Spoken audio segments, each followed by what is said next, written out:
And when the time is right, at last, we will reveal ourselves to the Jedi. At last, we will have our revenge. Hello, and welcome to this Soulstreaker ASMR video. Make sure to like and subscribe for more videos, and check out the links in the description for streams, shorts, and all manner of other things. Thanks for listening, and now, on with the video.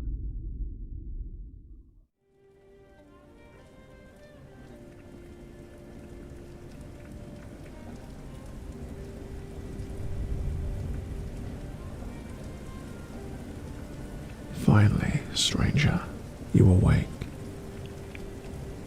After I brought you to this cave, your breathing was ragged, and you seemed as if you would expire. I let fate decide if you would pull through on your own strength. You recoil in fear. Perhaps you are weak. Pity. You will not last long on this planet without strength. But now that you are alive and can speak, you will tell me how you arrived at this place. You claim not to know.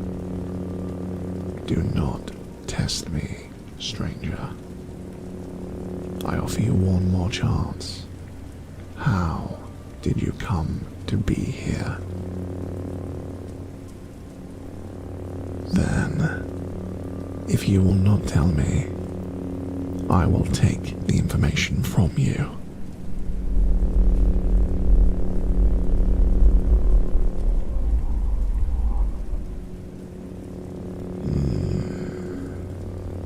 Your mind is strong.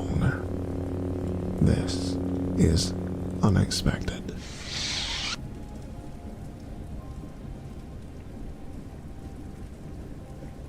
I sense that you are terrified. Good. The weak should fear the strong. That is the order of things. I had thought that you had somehow followed me here. You're asking why that is so surprising. This, stranger, is the world of Tost. Once, this world teemed with life, covered by oceans vast and wide. In its depths swam creatures of titanic size and remarkable intellect. Yet, as they drifted through those deep, dark depths, even they could not conceive of the galaxy that lay beyond these skies.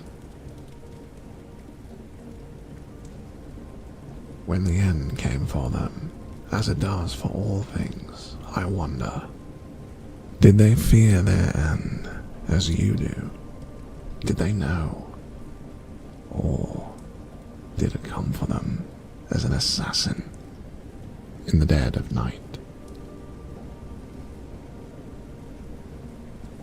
For an ancient species came to this planet, and, seeking to terraform other worlds near the core, took nearly all of its water.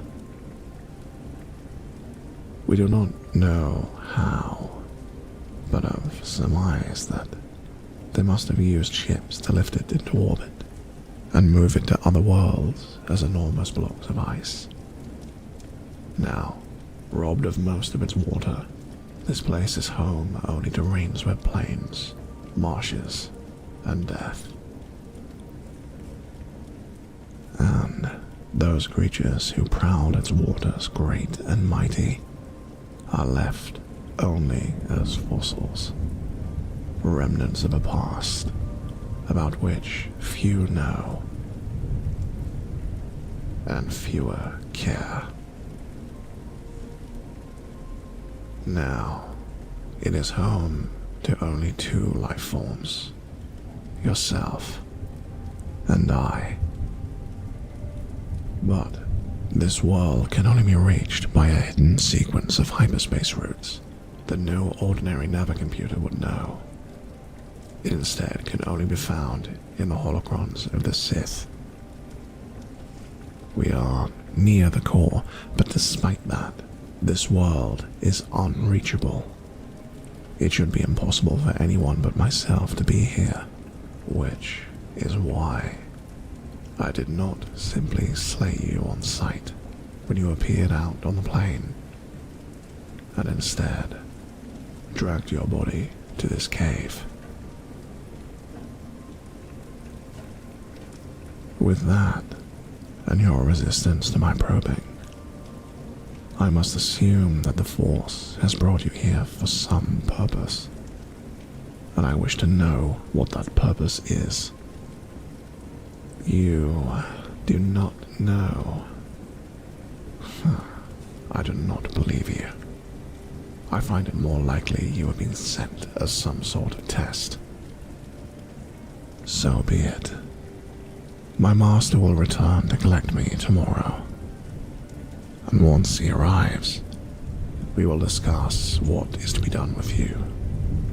If you speak the truth, and you have a maker, you should make peace with them before he arrives. I can feel your fear at this through the Force.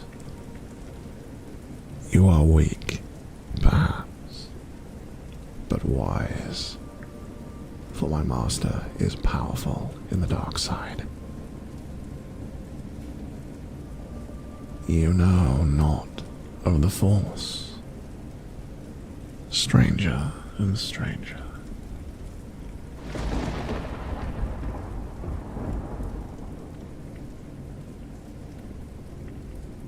A storm gathers. You are fearful. I can sense it. It comes in waves, with the sounds of the storm. I feel it all. Your exhaustion, your fear. You are surrounded by the power of the Force, and yet you are frightened of the weather. You say it is because you are unfamiliar with this place. A pitiful excuse.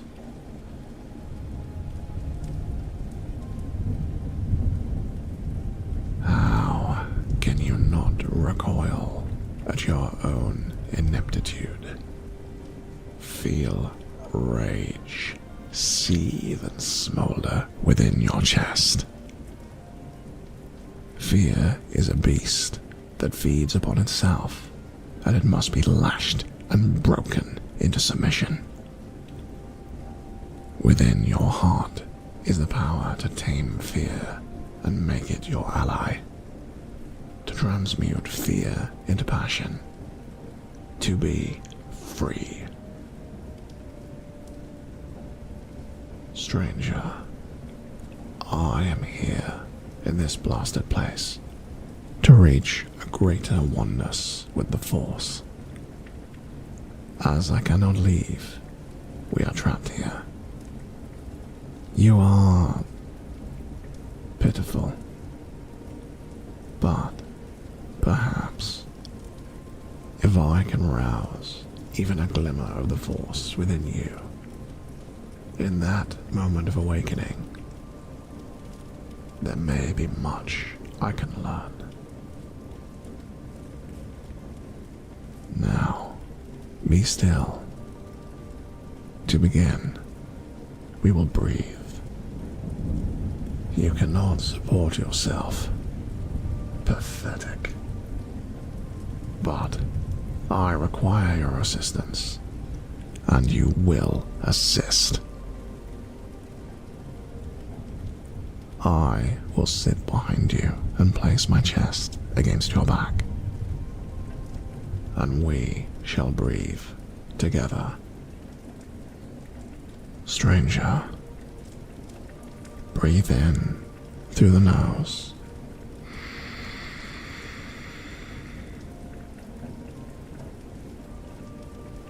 Hold your breath.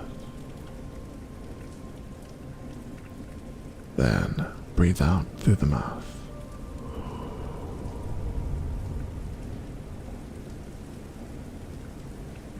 Again, breathe in through the nose.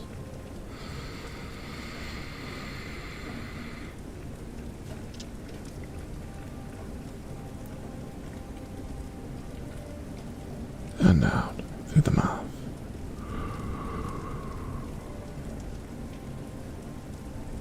Continue.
Now, stranger, you are fighting for calm within yourself. Why? You thought to meditate. No. This is not the way of the Sith. We are not Jedi. Meditation is to bring oneself to a place of stillness, to allow the world to emerge silently in one's thoughts. For the Sith, the Force is not a passive protector or a gentle breeze. The Force is as a wild animal, untrained, unleashed, a swirling torrent of raging water that flows in currents and eddies, as fleeting as the wind with the power of distant thunder. We do not ask for its power. We reach out and grasp it with both hands. Its passion becomes our passion, its ecstasy becomes our ecstasy. Listen, stranger, to the storm. Feel it. Between the ground and the sky, behind the wind, above the rain. That tension that drives fear into your heart. The movements of the world that bully you, that push you, that pull you down into the dirt. The sadness of this forlorn place that seizes you in its icy grip, its unfamiliar sounds, its acrid smell. Those sounds fill your ears, wrap around your spirit like so many chains. You must seize this chance. Steel yourself. For despite the sounds of the wind and rain, you sit here with me, alive. With the weight of the entire world crushing down on your shoulders, you stand resolute as a mountain. This world is nothing before your rage. Feel it. It pushes outward, breaking those chains. With white-hot intensity, it forces back the rain, the wind, the sadness of this place. The force shall set you free. Yes, yes, I can feel it. You are starting to understand. With your rage, you are powerful. You are no longer at the whims of the storm. The storm submits, with you as its eye. This disobedient thing called nature is your plaything, bound and broken, beaten into submission by your will. Your passion feels it, makes you strong.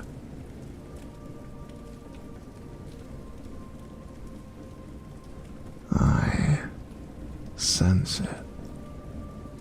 Yes. You do feel the force. Your sense of it is small when compared to mine, but it is there nonetheless. Perhaps my master will be interested in you after all. If he brings you with us, you will learn the ways of the Sith, and when the time is right, at last we will reveal ourselves to the Jedi. At last we will have our revenge.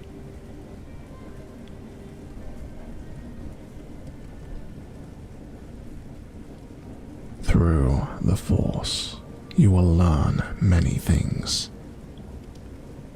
Do you know of the story of Darth Maul, the Vengeful? Of course, you profess to remember nothing before you arrived here. In any case, this is a story that the Jedi Order would know, but would not share. Malgus was a Zabrak, like me. A swordsman beyond compare, a warrior poet and strategist. With his knowledge of the dark side of the Force, no Jedi of his time could equal his prowess with a lightsaber. His travels took him to the smuggler's moon of Nar Shaddaa, which the freighter pilots call the Vertical City. There, as if drawn to fate itself, he happened upon a dance performance led by a Twi'lek, known as Wrenchen Foss. Through the Force, Malgus felt her spirit soar, as her body moved to the rhythms of music, and his presence awoke her latent Force potential, in which she sensed his tenacity and charisma. The two of them became bonded almost immediately, and songs were sung of the heights of their passion as two great storms within the Force merged to become one. From that point on, any Force user near them could not tell one from the other. They were like twin suns, equal, balanced, and blazing hot.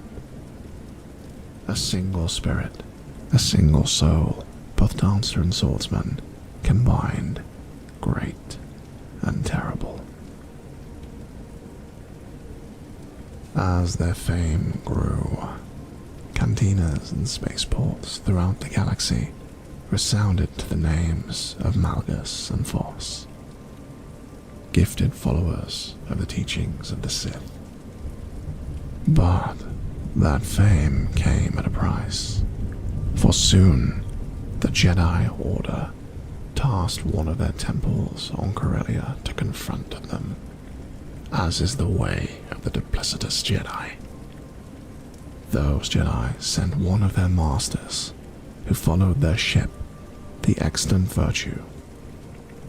You're asking if the Jedi dueled Darth Malgus? He never even saw him. For upon making planetfall on Lothal, the Jedi saw Wrenchen Foss as she danced in the spaceport, and, looking upon her from afar, he made the slightest snort. The very gentlest of rebukes, so small that no one around even noticed. No one, save for Malgus. He drew his saber, and driven by incalculable rage, he slew the Jedi where he stood. Then, with Wrenchen Foss at his side, they marched back to the Extant Virtue and took the hyperspace route to Corellia. When they reached the gates of the Jedi Temple, Force held the lightsaber of the defeated Jedi aloft and used the Force to tear it in half and shatter its kyber crystal. And that was the first act of a day of rage, in which Malgus and Voss would leave no Jedi alive within those walls. And forever, Malgus would earn himself the name, the Vengeful.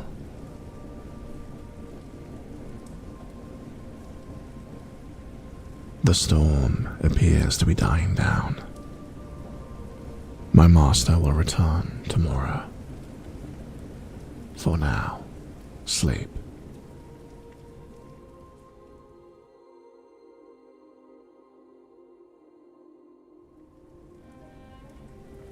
You have done well, my apprentice. I sense you have grown stronger. I have learned much from your teachings, Master. But I must tell you, there is another on this world. They appeared here yesterday. I cannot explain how.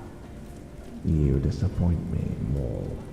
No one may know of your existence. Eliminate them. I refuse. That is my command. Do it, Master. They have a strong mind. They can sense the Force. Very well. Take them on board. I shall consider what we shall do with them.